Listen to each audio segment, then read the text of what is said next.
Hey everyone, welcome back to the podcast. Today, we're talking about something that every language learner struggles with: how to stop thinking in your native language and start thinking in English. Yes, this is such a big topic because a lot of learners feel stuck translating everything in their heads, and that slows them down. Exactly. And the thing is, thinking in English isn't something that just magically happens. You have to train your brain to do it. Right, it's like a muscle. If you've been using your native language your whole life, of course, your brain is going to default to that. But the good news is, you can retrain it. So, let's talk about some practical ways to stop translating in your head and actually start thinking in English. Yes, and the first tip is to start with simple thoughts. A lot of people try to think in full, complex sentences right away, but that's too hard at the beginning. That's such a good point. If you're always trying to translate long, complicated ideas, you're just going to get frustrated. Exactly, so instead, start with basic things. For example, if you're looking at your phone, just think, "This is my phone." Or if you're walking outside, think, "The sky is blue." Yeah, just describe what's around you in short, simple sentences. The goal is to get comfortable forming thoughts in English without overthinking. Right, and once that feels natural, you can start adding more details. Instead of "the sky is blue," you might think, "The sky is blue with some white clouds." Exactly. It's all about taking small steps. The more you do this, the easier it becomes to express yourself without translating. And another great way to train your brain to think in English is inner monologues. Oh, I love this one. It sounds weird, but basically, you just talk to yourself in your head in English. Right, you don't even have to say it out loud. Just think about what you're doing in English, like, "I need to get ready for work. Where are my shoes? Oh, I should make some coffee." Yes, it's a great way to practice without feeling pressured. Plus, you're using English in real-life situations, so it sticks better. Exactly, and the best part is, you can do this anytime, anywhere while walking, cooking, or even waiting in line. Yeah, and if you don't know a word, don't panic. Just try to describe it using words you do know. That's such an important habit. Instead of stopping and switching to your native language, try to work around it. Right. For example, if you don't remember the word fridge, you can think, "That cold box where I keep my food." Exactly, that keeps your brain working in English instead of switching back to your native language. And another tip: surround yourself with English as much as possible. The more English you hear and read, the easier it is to start thinking in English. Yes, change your phone settings to English, listen to English podcasts, read short articles, even label things around your house with English words. That's a great trick. If everything around you is in English, your brain will start processing it automatically. And don't forget about conversations. Speaking with others in English is one of the best ways to train your brain to stop translating. 100%. When you talk to people, your brain doesn't have time to translate. You have to respond in real time. And that forces you to think in English. Right, so even if you make mistakes, just keep going. The more you practice, the faster your brain adapts. Exactly. The goal isn't perfection, it's fluency. And fluency comes from practice, not from worrying about every little mistake. So true. And another fun way to practice thinking in English is by using visualization. Oh, that's a cool one. Can you explain how it works? Sure, instead of translating words, try to connect them directly to images. So when you hear apple, don't think of the word in your native language, just picture an apple in your mind. That's such a good technique. It helps your brain associate words with meaning instead of translation. Exactly, and once you start doing that, your thoughts will naturally flow in English without needing to go through your native language first. That's the goal: to make English your default way of thinking, at least in certain situations. And it is possible. It just takes patience, consistency, and the right habits. And speaking of habits, another trick is to practice speaking before you're ready. A lot of people wait until they feel good enough to speak in English, but that actually slows down their progress. That's so true. Thinking in English gets easier when you start using it actively, even if it's just a few words at a time. Exactly. If you're always waiting to be perfect, your brain will keep relying on your native language instead of getting used to thinking in English. Right, and a great way to start is by talking out loud to yourself. You don't need a conversation partner, just describe what you're doing. Like, if you're making coffee, say out loud, "I'm making coffee. I need to boil the water." I'll add some sugar. It sounds simple, but it helps your brain connect words to actions. And the more you do it, the more natural it feels.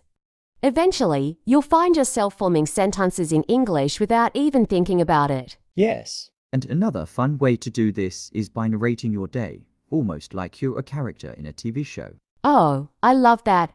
Like, Mia wakes up and stretches.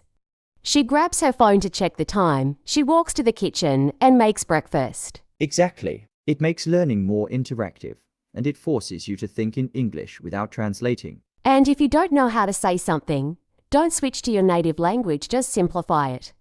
Instead of I need to water my plants, you can say, I give water to my flowers. Yes, that's a key mindset shift. Instead of getting stuck on the perfect word, just say what you can with what you know. And honestly, that's what fluent speakers do too.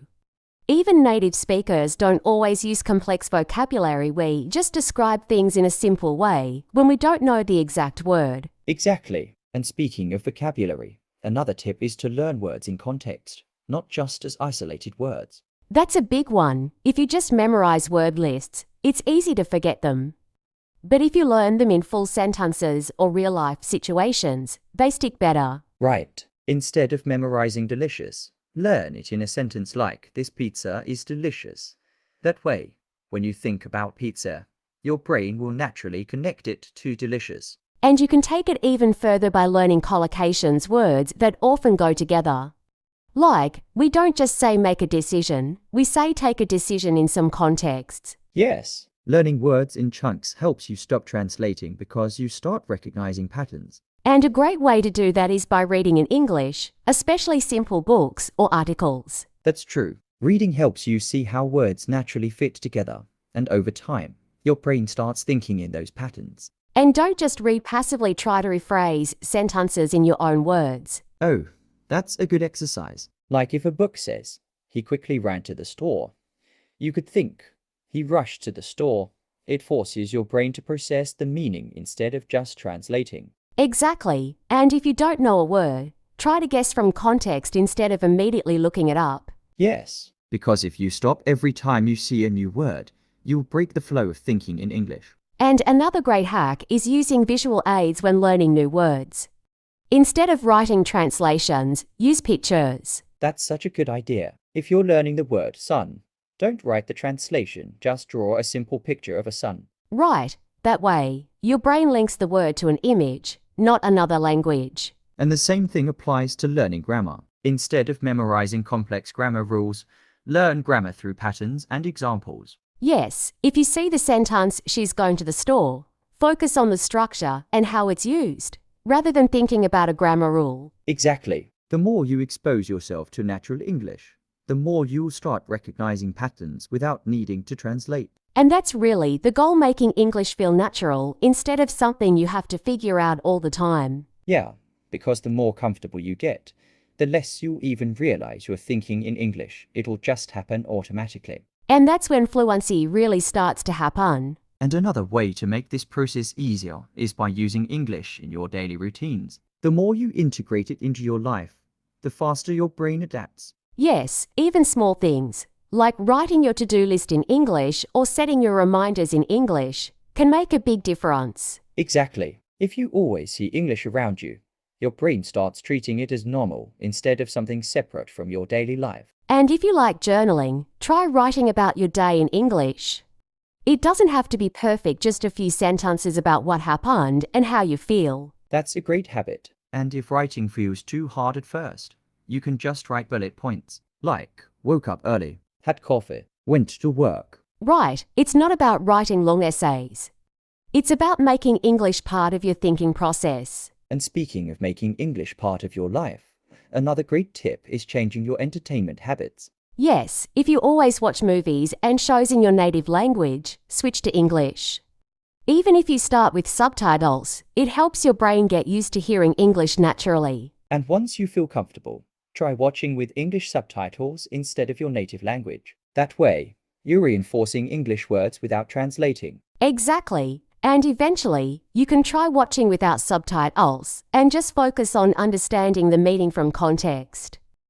Yeah, because at the end of the day, Fluency isn't about understanding every single word, it's about understanding the bigger message. That's such an important mindset shift. A lot of learners feel stuck because they think they need to know every word before they can think in English. Right, but even native speakers don't know every word. We just figure things out from context and keep going. And that's exactly why listening practice is so important.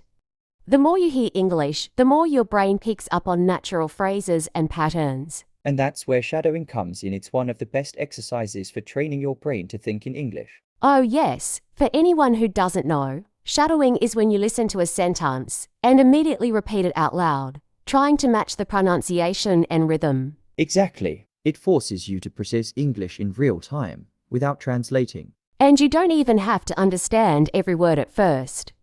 The point is to train your mouth and brain to get comfortable with the sounds of English. Right. And the more you do it, the faster your brain starts recognizing patterns naturally. And that's really the goal, right? You want to reach a point where English isn't something you study, it's something you use automatically. Yes. Thinking in English isn't about memorizing a bunch of rules. It's about immersing yourself in the language until it feels natural. And that's why consistency is key.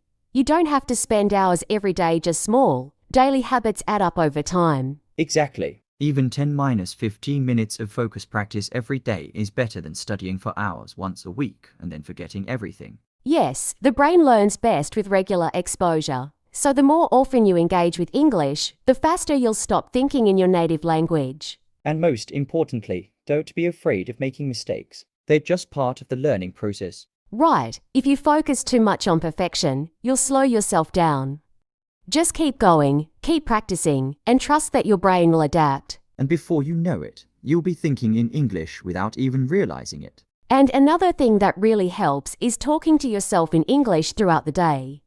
Even if you don't have someone to practice with, just thinking out loud can make a big difference. Definitely. You can even pretend to have a conversation. Like, imagine you're ordering coffee or explaining your day to a friend. Yes, and if you don't know how to say something, try to describe it in simpler words instead of switching back to your native language. That's such an important habit. If you don't know the word for microwave, you could say, that machine that heats food fast. Exactly. This way, your brain stays in English mode instead of constantly translating. And you know what else helps? Using gestures and body language while thinking or speaking. It actually makes it easier for your brain to process language naturally. Oh yeah, that's a great point. Even just pointing at something while saying the word in English helps connect the meaning directly to the language. Right. And that's why kids learn languages so fast. They connect words with actions and emotions, not just translations. That's such a good way to think about it. Instead of memorizing words from a list, try to experience them in real life. Exactly. If you're learning food vocabulary, don't just read about it. Go to a restaurant and look at an English menu. Yes, or if you're learning action words, try saying them while doing the action, like, I'm opening the door as you actually open a door. That's such a powerful trick. It forces your brain to process English in a natural, real-world way. And honestly, the more senses you involve, the easier it is to remember things. That's why watching, listening, and speaking all help reinforce English in different ways. Exactly. And another great hack is setting small, specific goals for yourself. Instead of just saying, I want to think in English, give yourself daily challenges. Oh, I love that. Like, today, I will describe everything I see in English for 5 minutes. Yes. Or I will go one whole hour without using my native language in my thoughts. Small goals keep you motivated and make progress feel real. And tracking your progress helps too. Maybe keep a journal where you write down new words or phrases that you were able to think of without translating. That's a great idea. Looking back at your progress reminds you how far you've come, even on days when you feel stuck. Right, because learning a language isn't always a straight path. Some days feel easy, and some days feel frustrating, but every step forward counts. Absolutely. And honestly, the biggest key is just exposure. The more English you hear, read, and use, the more natural it becomes. Yes, and that's why it's so important to make English part of your lifestyle, not just something you study. Exactly. Because once English feels like a normal part of your day, you won't even have to try to think in it anymore. It'll just happen automatically. And that's really the goal, right? To reach a point where English just flows naturally, without overthinking every word. Exactly. Thinking in English isn't something that happens overnight, but with small daily habits, it gets easier and easier. And the best part is, you don't have to be perfect. Mistakes are just proof that you're learning. Right. So don't stress too much about getting everything right, just keep practicing. Keep exposing yourself to English and trust the process. And most importantly, make it fun. The more you enjoy the journey, the faster you'll improve. 100%. So if you're listening to this and wondering when you'll finally start thinking in English, just start now. Try some of these tips today and see how it feels. And let us know how it goes. If you have any cool tricks that help you think in English, share them with us. Yes. Keep practicing, keep challenging yourself, and we'll see you in the next episode. Until then, keep thinking in English. You got this. Bye. Bye.